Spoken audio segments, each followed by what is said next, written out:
So I'm a social entrepreneur. Involves a lot in grassroots projects. So I think Sussex MBA course and Sussex as an institution really fits well to what I was looking for. Even when my friends were all applying to Oxford and they were like, you need to come to Oxford, I was like, no, I'm sticking with Sussex. My organization is called Rotun, Pay It Forward. Essentially, it has two components. One is to build a library and administers to the rest of 650 schools in Mizoram. And the second component is, I called it academic leadership academy and consultation, is to teach through a workshop, giving consultation for youth and students so that they can also come get full scholarship. How do they go to international conferences and their purpose in life.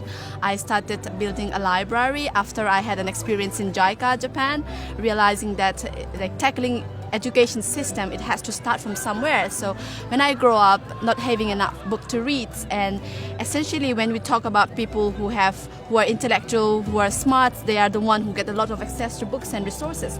And I realized that not having that it's a root problem. And Sussex, as in it's so famous for development studies, and my whole life is about, I'm very interested in international development, also as in international business, and also the macro development and the micro development, how they go hand in hand. And I was very excited with Sussex, one thing, and the MBA, the course, because I believe it revolves around that sector.